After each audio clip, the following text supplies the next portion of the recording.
Hi, it's Christopher, and today I'll be reviewing Day of the Tentacle Remastered. It's a point-and-click adventure game. It's been remastered, and you can switch between the old version of the game and the new version of the game with a touch of a button. Also, along with the remaster, it incorporates an easier functionality in interacting with objects. So, let's take a look.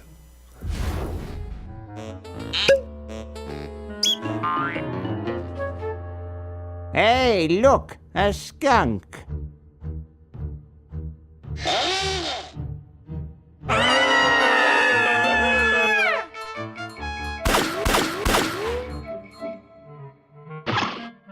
Come back here, you mangy human! You can't do this! The plot of the game follows three friends in their attempt to stop an evil purple tentacle from taking over the world. Through some time travel hijinks, your two friends have been trapped in the present and the future, where the purple tentacle has taken over the world.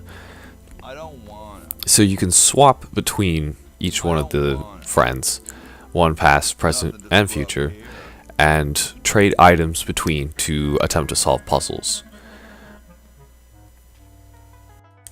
The puzzles in the game tend to follow other point-and-click adventure style games, in which you need to find out how the water bottle will get you on the taxi so that turns on the light switch, sort of deal.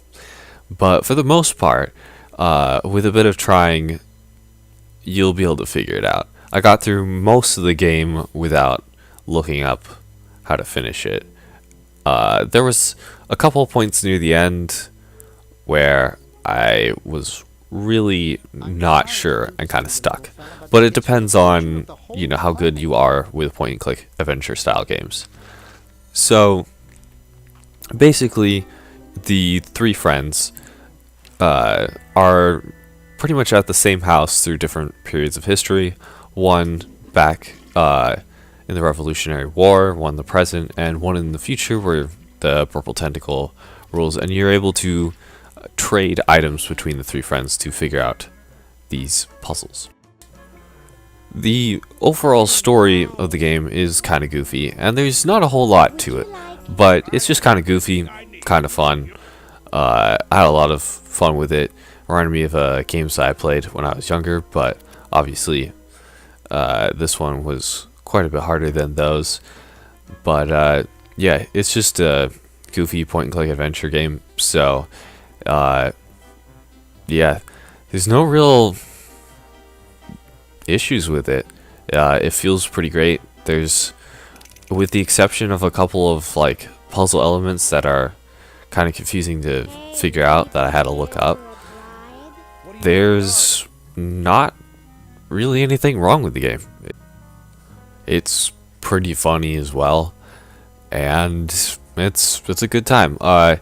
It's about, well, it really depends on how good you are at these games. It took me about maybe 10 to 15 hours, I want to say. And I mean, obviously, if you use a guide through it, then it's a lot shorter. It's also pretty easy platinum. You can get most of the trophies, if not all, if you're following, if you're specifically looking at each trophy and guide on how to get them. So yeah, it's a point and click, and it's quite fun. I mean, yeah, I'd totally recommend this if you like this type of game, but if you don't, and you just find these kind of games kind of frustrating and like easy to get stuck in, then